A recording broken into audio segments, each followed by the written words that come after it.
Bonjour chers élèves, je suis Zapré Nicodème, votre professeur DDHC.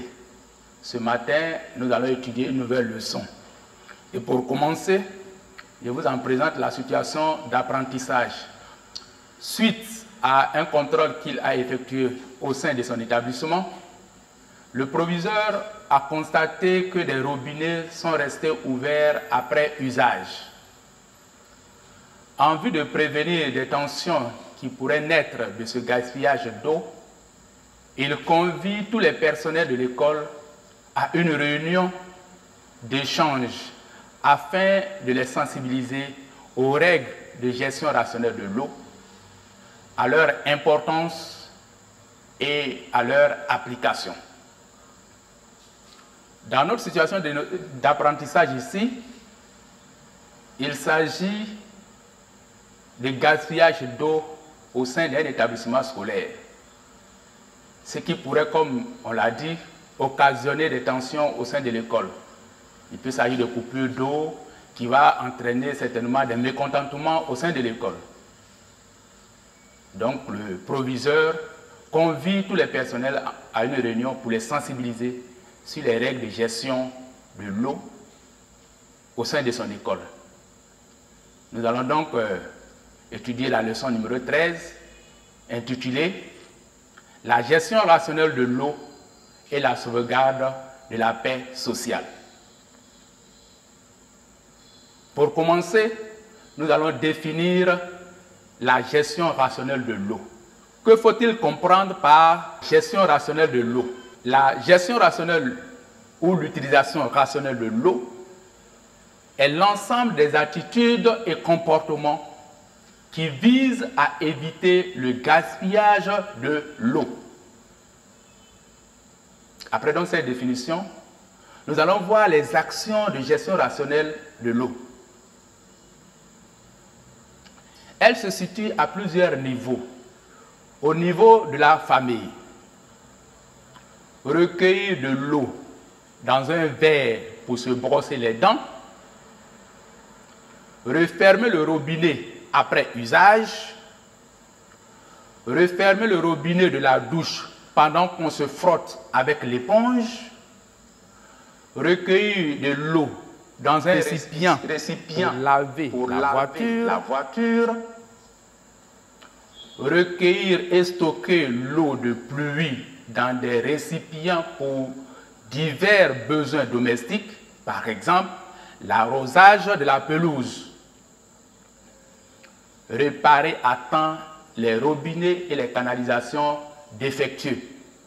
Voilà donc les éléments qu'on peut retenir au niveau de la famille. Au niveau de l'école,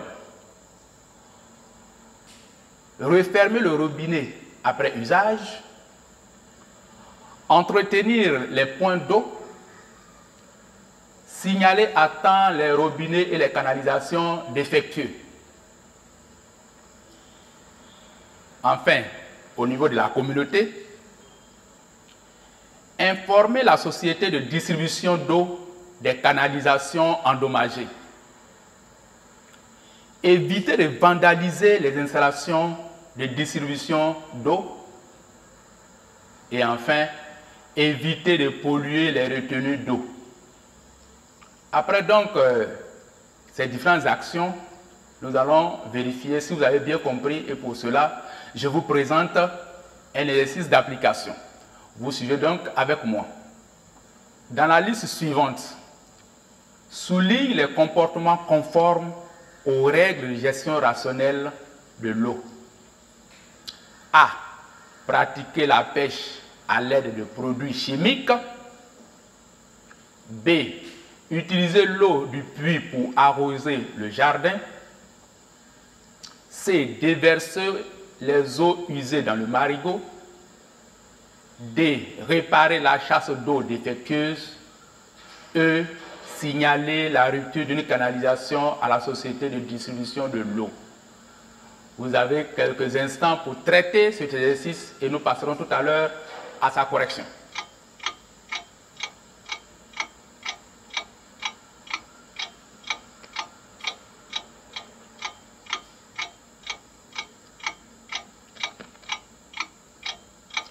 Corrigez donc de l'exercice 1. On vous a demandé de souligner les comportements conformes aux règles de gestion rationnelle de l'eau. Et donc, dans la liste qu'on vous a proposée, les comportements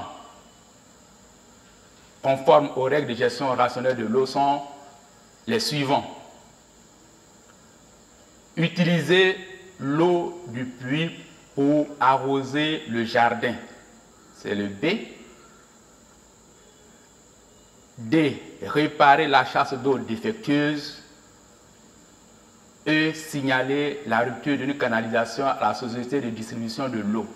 Voilà donc les 3 bonnes réponses qu'il fallait souligner. La réponse B, la réponse D et la réponse E. Ok. Après donc cet exercice, nous allons voir les conséquences du gaspillage sur différents plans. D'abord sur le plan familial. Le gaspillage de l'eau sur le plan familial peut créer une consommation d'eau élevée. Et cette consommation d'eau élevée va engendrer des coûts de facture exorbitants pour la famille. Cela également va entraîner des dépenses supplémentaires pour la famille. Parce que l'argent qu'on avait prévu pour la facture, cette fois-ci, le coût de la facture est élevé, donc ça fait des dépenses supplémentaires. Et si on n'arrive pas à faire face à ces coûts de facture élevés, cela va engendrer l'interruption de la fourniture en eau. Donc il y a l'interruption de la fourniture en eau en cas de facture impayée. Et s'il y a cette interruption, cela va également engendrer des désagréments liés à la coupure d'eau. Et ces désagréments peuvent être donc le manque d'eau dans la maison, on ne pourra donc pas utiliser les toilettes, on ne pourra pas se laver, il y aura manque d'eau même pour faire la nourriture à la maison. Tout cela, c'est des désagréments qui sont liés donc à la coupure d'eau à la maison. Et s'il y a ces désagréments-là, cela va créer des tensions. Sur le plan scolaire, le gaspillage de l'eau à l'école peut entraîner le risque de pénurie d'eau. Cette pénurie peut entraîner l'impossibilité d'étancher sa soif, c'est-à-dire de boire au sein de l'école. Cette pénurie peut également entraîner le manque d'hygiène au sein de l'école, la pollution de l'air due à des toilettes insalubres, donc des conditions de travail dégradées au sein de l'établissement, la santé menacée des personnels au sein de l'école. Il y aura de la tension au sein de l'école. Ce gaspillage aura pour conséquence au niveau de l'État des charges supplémentaires. L'eau que nous utilisons, l'eau que nous gaspillons, c'est l'État qui doit faire face aux dépenses des factures. Donc, ça fera donc au niveau de l'État des charges supplémentaires qui vont entraîner le manque de moyens pour faire face à d'autres besoins pour le bien-être de la population. Sur le plan communautaire, le gaspillage de l'eau peut engendrer une pénurie d'eau. Et cette pénurie peut provoquer de pénibles corvées d'eau. C'est-à-dire que la population sera obligée d'aller chercher de l'eau sur de longues distances, dans de longues files d'attente. Parce que là où on va prendre de l'eau, il y aura un rang et on sera obligé d'attendre d'être servi. Cette pénurie d'eau peut également provoquer des risques de consommation de l'eau souillée. Parce qu'on cherchera de l'eau partout pour pouvoir satisfaire ses besoins. Et si on consomme de l'eau souillée, on s'expose à la contamination par des maladies hydriques. Donc, toutes ces situations de manque d'eau, de risque de consommation d'eau souillée, peut engendrer au sein de la population une manifestation de colère parce que la population n'arrive pas à satisfaire ses besoins en eau. Nous venons donc de voir les conséquences du gaspillage de l'eau. À partir donc de cela, nous allons maintenant étudier en quoi est-ce qu'il est important de gérer l'eau de façon rationnelle. en point 4, nous allons étudier l'importance de la gestion rationnelle de l'eau. Il s'agit ici des bienfaits de l'utilisation rationnelle de l'eau. Sur le plan familial, le respect des règles de gestion rationnelle de l'eau permet d'éviter le gaspillage, de réduire les coûts des factures d'eau, de réaliser des économies pour faire face à d'autres besoins, d'éviter des conflits au sein de la famille, de consolider la cohésion familiale et d'assurer l'épanouissement des membres de la famille. Sur le plan communautaire, la gestion rationnelle de l'eau au sein de la communauté assure la disponibilité permanente de l'eau pour les divers besoins, permet de vivre dans un cadre de vie sain et agréable, permet d'éviter les conflits communautaires liés à l'eau, préserve la paix sociale et permet à l'État de réaliser des économies pour subvenir à d'autres besoins. Pour consolider donc ce contenu, nous allons vous proposer un exercice d'application.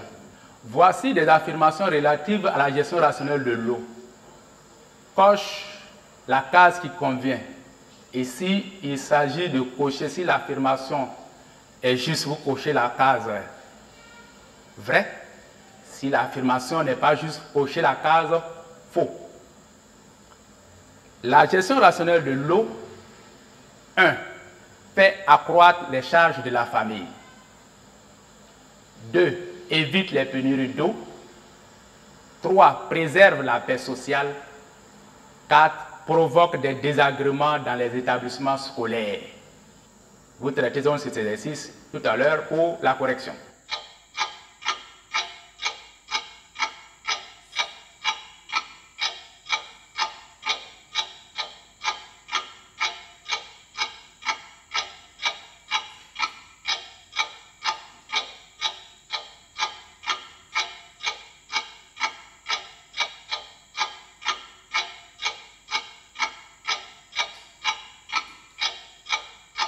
Nous passons donc au corrigé de l'exercice 2. La gestion rationnelle de l'eau, 1. Fait accroître les charges de la famille. Faux. Évite les pénuries d'eau. Vrai. Préserve la paix sociale. Vrai.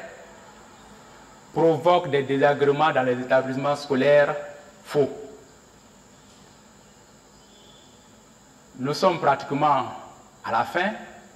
Que faut-il retenir de cette leçon? Il faut retenir ceci. L'eau, source de vie, est indispensable à toutes les activités humaines.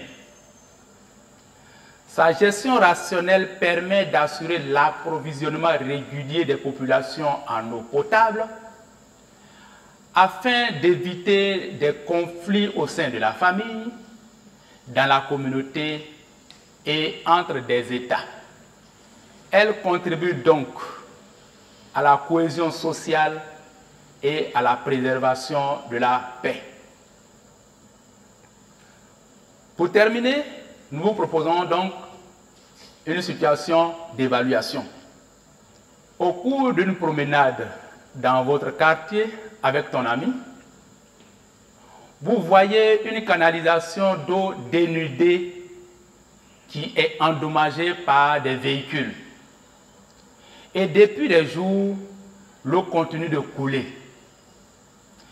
Interpellé par cette situation, tu consultes ton camarade en vue d'en informer la société de distribution d'eau, mais il te répond qu'il ne fallait pas s'inquiéter car c'est l'État qui paye. En 1, identifie le problème posé. 2, cite les conséquences du gaspillage d'eau. 2 conséquences au niveau familial, 2 conséquences au niveau communautaire. 3.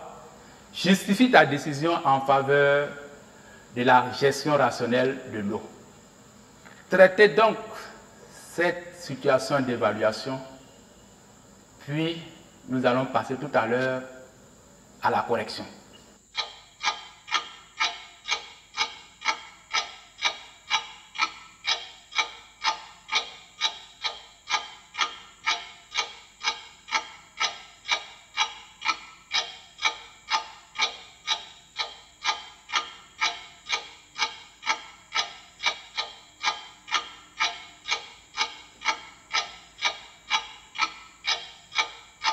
Le corrigé de la situation d'évaluation. 1. Identification du problème. Ici le problème, c'est l'indifférence de l'AMI face au gaspillage de l'eau. 2. Les conséquences du gaspillage d'eau au niveau de la famille. Il faut retenir ceci: des coûts de facture d'eau exorbitants, la coupure d'eau et des tensions au sein de la famille. Au niveau de la communauté, la pénurie d'eau, des risques de maladies liés à la consommation d'eau souillée et des manifestations de colère de la population. En 3, la justification de la décision en faveur de la gestion rationnelle de l'eau. L'indifférence de l'AMI constitue un problème. Certes, ce gaspillage d'eau ne le concerne pas directement, mais cela pourrait avoir un impact sur la vie de l'un de ses proches. Le gaspillage d'eau a toujours des conséquences pour des familles, la communauté et l'État. Il faut donc l'éviter. Je vous remercie.